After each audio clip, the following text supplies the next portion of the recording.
confrontation marquée des grands camps politiques de gauche et de droite qu'on avait connus par le passé. Je crois que ce fait va en lui-même aussi affaiblir la Cour constitutionnelle qui ne sert plus de cette fonction de contrepoids à des majorités politiques très claires. Mais, et j'en viens à l'élément bien sûr le plus important de cet affaiblissement, c'est bien sûr l'européanisation du droit. Je crois, quand on regarde un peu le passé de la Cour constitutionnelle, il y avait une sorte de présupposé inexpliqué de la jurisprudence de la Cour constitutionnelle. Et ce présupposé inexpliqué, c'était qu'il était possible d'unifier complètement le droit allemand à partir de concepts constitutionnels. Donc unifier tout le droit allemand à partir de concepts constitutionnels matériels comme les droits fondamentaux ou les grands principes, le droit, l'État, le droit social, etc., etc. Il y avait donc une sorte de présupposé national latent dans tout cela. Il y avait donc l'idée qu'on avait la possibilité d'interpréter le droit allemand comme un ensemble essentiellement clos. Le droit allemand, chapeauté, structuré, guidé par le droit constitutionnel et la Cour constitutionnelle. Or, ce présupposé-là est de plus en plus malmené par le processus de l'européanisation du droit et de l'internationalisation du droit. Le droit allemand d'aujourd'hui est de moins en moins un droit purement allemand, créé sous la loi fondamentale. C'est un droit qui n'est plus souvent créé, ou qui est souvent créé loin de Berlin. C'est un droit interprété souvent aussi loin de Karlsruhe. C'est un droit interprété à Luxembourg ou à Strasbourg par la Cour de justice européenne et ou la Cour européenne des droits de l'homme. Beaucoup plus que par le passé, la Cour de Karlsruhe subit dans le présent la compétition des juridictions européennes qui ne sont pas liées par ces décisions. Pour la Cour constitutionnelle, je crois, cette évolution est très difficile à supporter parce qu'elle détruit cette possibilité d'unifier le droit allemand à partir du droit constitutionnel, qui était probablement une des tendances fortes de cette institution depuis ses débuts. Mais par le passé, le succès de cette Cour reposait donc sur cette possibilité de répondre à tout problème juridique allemand par l'interprétation de la loi fondamentale. Mais cette possibilité n'existe plus, ou n'existe guère. Ça marche de moins en moins.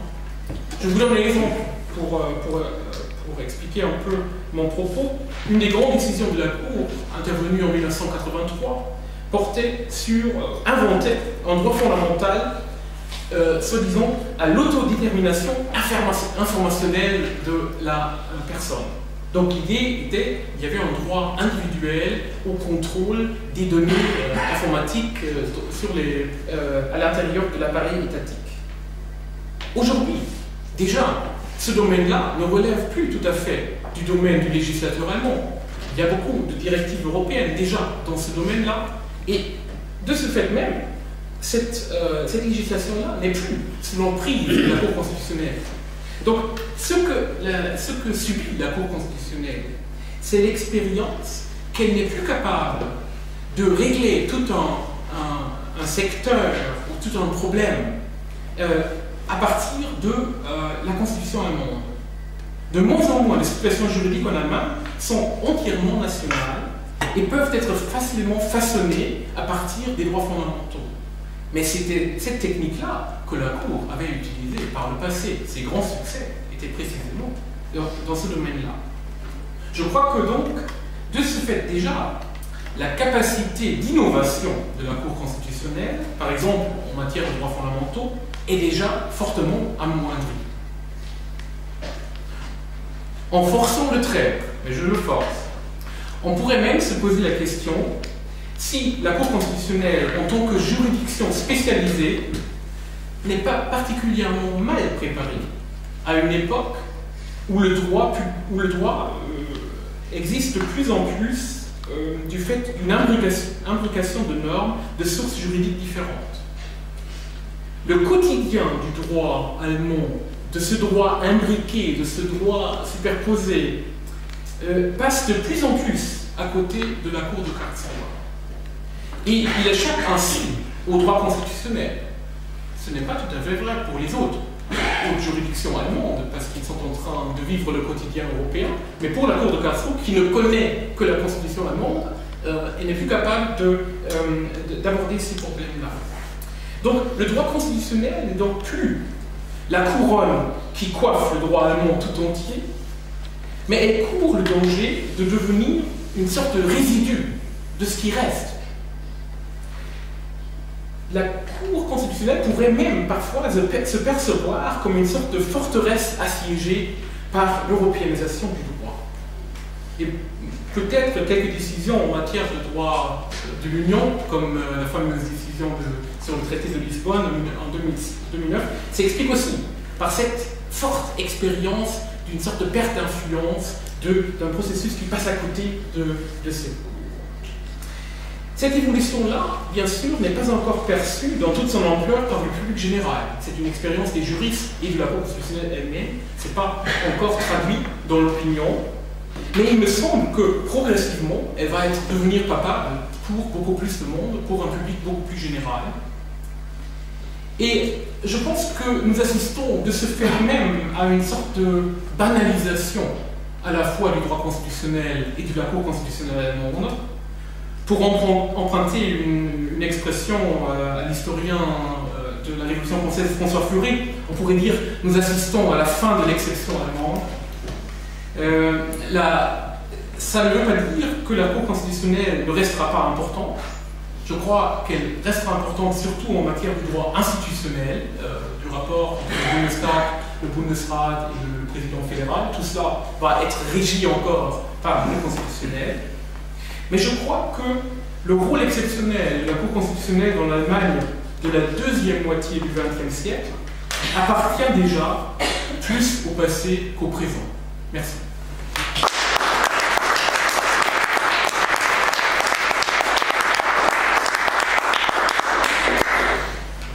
Merci à Christophe qui en plus a respecté parfaitement les temps de son exposé.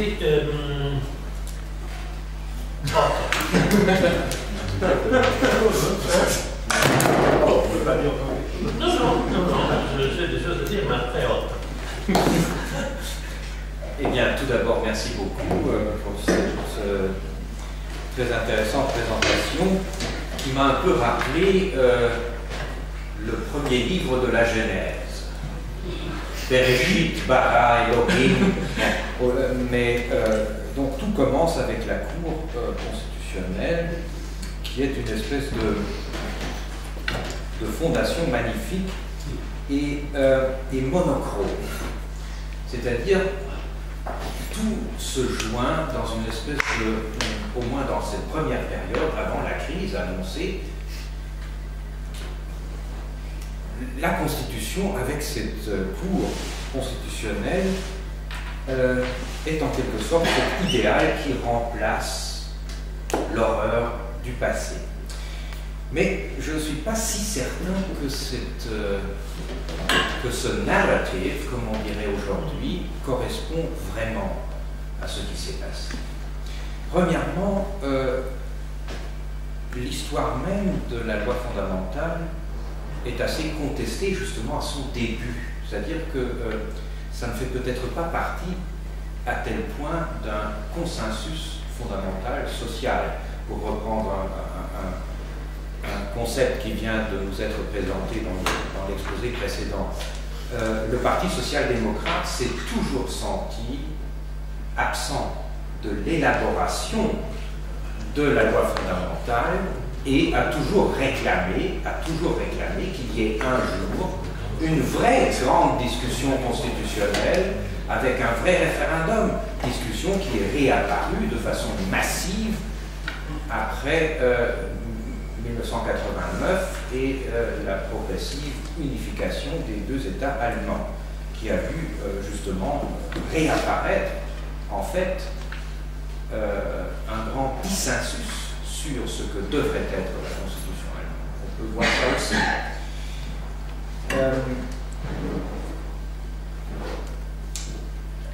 Donc là-dessus, j'ai quelques doutes. Je crois qu'on peut être globalement d'accord avec la présentation de la crise. Mais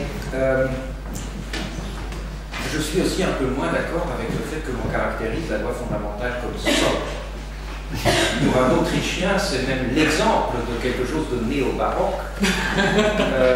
Pour un Autrichien. Et justement, nous discutons ici la différence entre les conceptions. Juriste autrichien. Justement, c'est chargé de métaphysique et de mélange entre morale et droit, des choses qui paraissent justement extrêmement problématiques et qui justement ont permis à la Cour constitutionnelle de ne pas appliquer la Constitution. Je peux en donner quelques exemples, mais ça m'aimerait trop loin.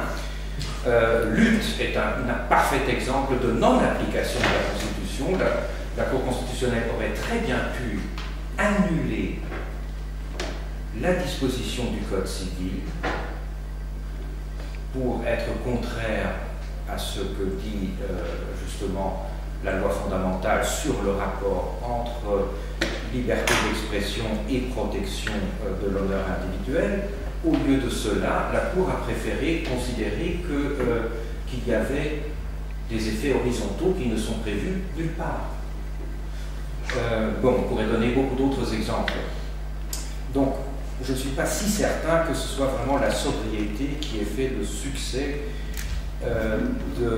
d'une Cour qui, en quelque sorte, aurait repris la tradition autoritaire pour affirmer le caractère démocratique du nouvel État.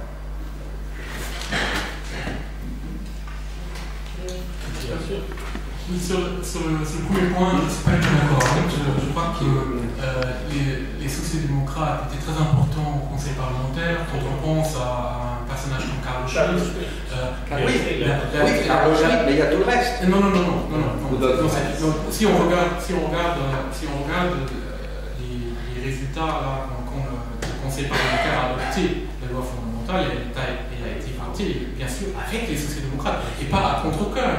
Et surtout, d'ailleurs, la Cour constitutionnelle elle-même doit beaucoup aux sociodémocrates. C'est les sociodémocrates qui, dans le premier Bundestag, alors des gens comme ça, qui étaient les grands défenseurs de la Cour constitutionnelle. Le gouvernement Adenauer avait une majorité au Bundestag. La Cour constitutionnelle n'était pas encore là. Je crois qu'il aurait pu s'en passer encore pendant une certaine période du temps, on ne sait jamais. Donc je crois que c'est une version de l'histoire que je contesterais fondamentalement. Peut-être que derrière cela, il y a l'idée qu'il y aurait eu en 1949 le même débat qu'il y a eu en 1949 et en 1989 et 90. Là, en fait, il y a eu des dissensions à l'intérieur de la gauche allemande. Je crois qu'il y a une partie qui voulait utiliser ce moment-là pour arriver à une nouvelle constitution par un plébiscite. C'était pas une position partagée par toute la gauche allemande, même pas à cette époque-là. Il y avait toute une gauche gouvernementale qui considérait que la loi fondamentale était très bien et qu'il ne fallait pas la mettre en doute. Donc je ne partagerais pas du tout l'idée qu'il y aurait eu une dissension fondamentale à l'intérieur de la politique de la société allemande à l'égard de la Constitution. Je crois pas. Je n'ai pas dit que tout était là d'avance, que tout était là en 1949. Au contraire, j'insiste beaucoup sur le fait que c'est quelque chose de très progressif. Ça s'est mis vraiment en marche lentement, et je crois qu'il est significatif que quelqu'un comme Sternberg, quand il réfléchit sur l'évolution, il le fait 30 ans après. C'est pas dans le processus lui-même qu'on produit, disons, l'idéologie du processus. On le fait. Je crois que c'est une différence. Je ne dirais pas non plus que c'est la sobriété qui a fait le succès. Au contraire, c'est un document qui ne s'est pas voulu un document fanfaronnant. Bien sûr, il y a eu l'influence du droit naturel après 1945, il y a un peu le pathos militant, du post-nazisme, mais je dirais quand même, si vous lisez la Constitution de Weimar, par exemple, et la comparer à la loi fondamentale, c'est une sobriété très marquée. Donc peut-être que la perspective autrichienne... Oui, mais moins métaphysique. Weimar est moins métaphysique que Bonn. Mais beaucoup plus bavard que Bonn. Donc il y a le tout dans la constitution de Weimar. Une constitution de Bavière, 1946. 400. Oui, là c'est encore une différence. Donc je crois Oui, que... les catholiques sont toujours encore plus métaphysiques. Bon, Olivier. Oui, merci. Je voudrais vraiment vous remercier beaucoup parce que j'ai été extrêmement intéressé par votre intervention et plus particulièrement par les paradoxes que vous avez fait apparaître concernant les conditions dans lesquelles le constitutionnalisme de l'Allemagne contemporaine s'est mis en place. Et en particulier, chose sur laquelle vous avez un peu glissé, vous avez fait apparaître en utilisant le mot français que la Cour de Karlsruhe avait pu jouer le rôle d'un guide. Ce qui en allemand C'est-à-dire Führer, bien sûr. Et une sorte de Führer démocratique, ce qui fait qu'il y a une sorte de continuité entre l'avant et après 45, dans la forme, si ce n'est qu'il s'agit d'un Führer qui n'est pas un schmittien, mais un kelsénien, c'est-à-dire qui parviendra à la fois à être un juge tout en étant un guide. Et c'était quelque chose qui m'intéressait parce que c'est évidemment une sorte de paradoxe très troublant et en même temps qui peut-être dit quelque chose sur la psychologie allemande et le lien que ça peut comporter avec la manière dont les institutions peuvent se mettre en place dans l'histoire. Mais il y a aussi dans cette description d'une cour constitutionnelle comme étant un instituteur ou un précepteur, quelque chose qui fait furieusement penser à la théorie des législateurs chez Rousseau, qui est un homme inspiré, qui intervient auprès du peuple pour dire au peuple ce qu'il doit vouloir au moment de l'élaboration de la loi, pour que sa loi ou sa volonté apparaisse bel et bien comme étant la volonté générale. Quelles sont les conditions de fond pour qu'une volonté puisse cesser d'être particulière et devenir générale, et pour qu'un peuple puisse véritablement accéder à la qualité de souverain. Mais c'est en fait une idée qu'on rejoint en France quand on décrit le Conseil constitutionnel comme étant précisément celui qui édicte les conditions qui permettent à la volonté générale de devenir véritablement la volonté générale, c'est-à-dire qui permet de définir la loi comme étant l'expression de la volonté générale dans le respect de la Constitution. À partir du moment où c'est dans le respect de la Constitution, ça devient véritablement la volonté générale. Autrement dit, de ce point de vue, la description que vous avez faite de la Cour de Karlsruhe correspond à quelque chose qui n'aurait moins trait à une spécificité de l'histoire constitutionnelle allemande qu'un élément structurel qui pourrait être aperçu par un philosophe politique comme Rousseau et qui tient aux conditions de constitution de toute espèce d'acte de souveraineté. Comment un acte de souveraineté peut se concevoir? Par l'association entre un peuple, une volonté d'un côté, et une inspiration d'un instituteur ou d'un pédagogue qui sait faire apercevoir au prétendu souverain ce à quoi il doit porter sa pensée pour que sa volonté devienne véritablement générale. Je dirais que le cas allemand est moins spécifique que... c'est pas singulier comme phénomène, mais je dirais l'élément d'explication, c'est plutôt un élément qu'on pourrait généraliser en matière de la naissance des cours constitutionnelles spécialisées. Je crois que c'est souvent quand même le cas. Quand on regarde la naissance des cours constitutionnelles spécialisées, c'est souvent des institutions introduites après les expériences dictatoriales, troublantes, l'Italie, l'Allemagne, mais aussi après l'Espagne. Donc je crois qu'il y a une explication forte qui explique d'ailleurs pourquoi on met en place une cour spécialisée, parce qu'on se méfie des juridictions traditionnelles. C'est un élément très fort. Dans l'Allemagne, en 1949, c'est très marquant, mais je crois que c'est un peu comme ça presque partout dans ces systèmes-là. Peut-être le cas français, là, est un cas plutôt particulier, tandis que la tendance lourde, je dirais, des juridictions constitutionnelles établies après 1945, c'est plutôt ces tendances-là d'une rupture avec le passé qui précisément passe par la création d'une petite institution avec des personnages non liés au régime précédent qui influent l'évolution du système, tandis que les grandes institutions, les administrations, les juridictions restent marquées par le personnel précédent. Je crois que ça joue beaucoup. Donc, je je contesterais probablement de dire qu'il y a une sorte de fureur, une sorte de continuité. C'est pas moi qui l'ai dit, c'est vous. Non, je dis le mot de. Moi j'ai saisi la balle, c'est tout. Oui, mais une sorte de. C'est quand même bon, je dirais qu'il y a une différence probablement entre un précepteur, qui fait une sorte d'éducation morale, c'est un éducateur, mais qui à la fin va rendre superflu son propre rôle. C'est un peu le paradoxe de ces institutions-là. À un certain moment, la société peut se gouverner elle-même. Et le but assumé de ces institutions, c'est précisément de créer cette situation-là. Donc ils sont par nature dans un rôle de transition. Je crois que ça c'est important. Et ça renvoie à cette idée de l'éducateur ou du précepteur. Monsieur, je peux le faire maintenant, oui. J'aurais simplement une question sur la légitimité de la loi fondamentale en Allemagne. Est-ce que vous avez donné une raison qui serait l'attribution du succès économique de l'Allemagne dans les années 50 à la loi fondamentale et donc son acceptation par la population?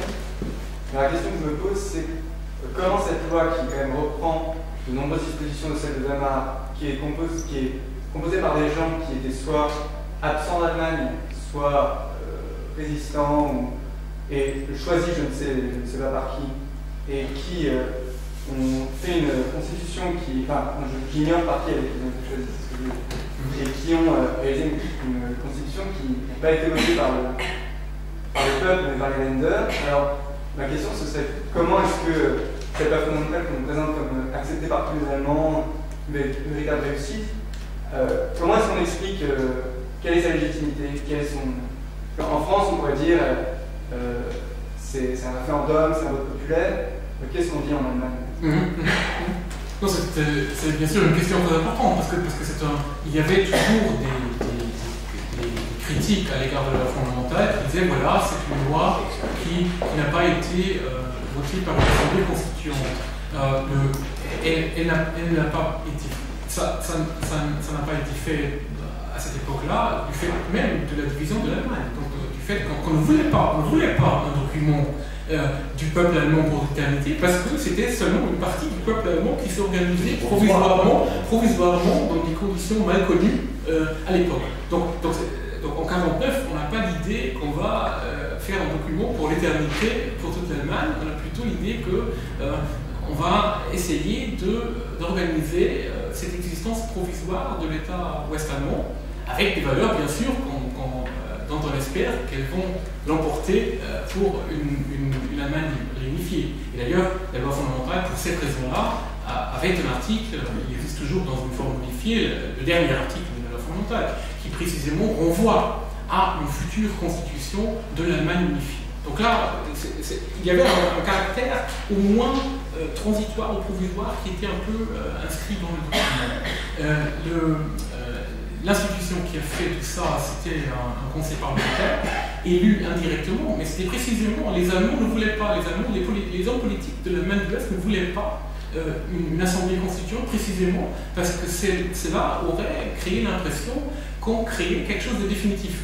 Les Alliés, certains Américains avaient plaidé en ce sens, avaient dit, écoutez, faites une assemblée constituante. Et c'était précisément les hommes politiques allemands qui ont dit non, on ne veut pas fortifier la division allemande. Ça doit être quelque chose de provisoire. Donc le provisoire était là dans les débuts, et ça explique aussi pourquoi cette légitimité ne pouvait pas être une légitimité formalisée. Cette légitimité, elle s'est créée au fur et à mesure dans un processus d'acceptation, d'acceptation du fait du document, et comme je l'ai dit, d'une certaine attribution, je ne dis pas si c'était à tort ou à raison, plutôt, je dirais par exemple, la stabilité politique allemande, elle était souvent attribuée à la loi fondamentale. Mais on pourrait dire aussi, elle était due au fait qu'il y avait un système stable des partis politiques qui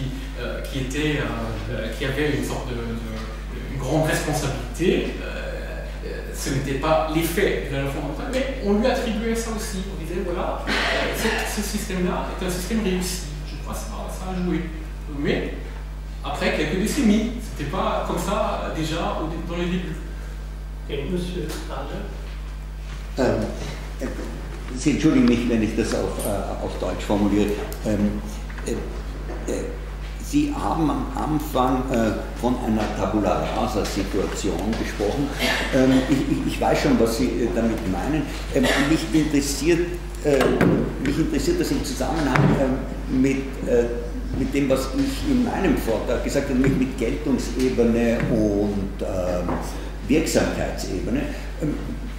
Ich glaube, es ist nicht zu leugnen, dass man also sozusagen auf der Geltungsebene zu ganz neuen Ufern aufgebrochen ist. Das war auch die Intention.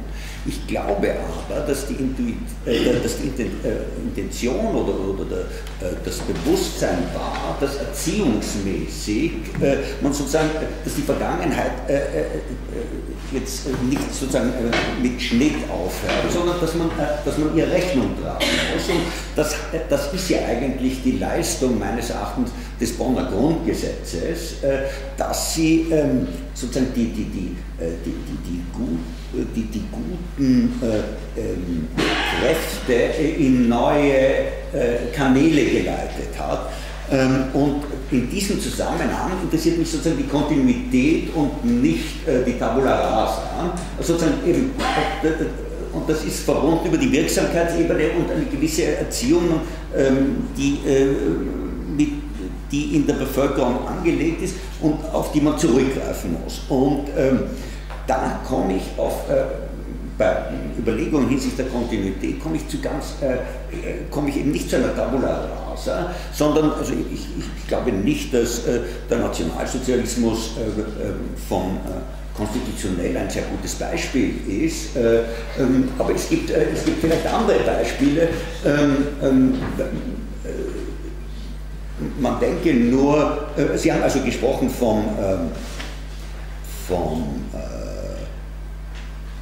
das hohe Ansehen, dass das Recht hat, dass die Autorität hat, und da kommt man ja vielleicht durchaus in einem konstitutionellen Rahmen auf andere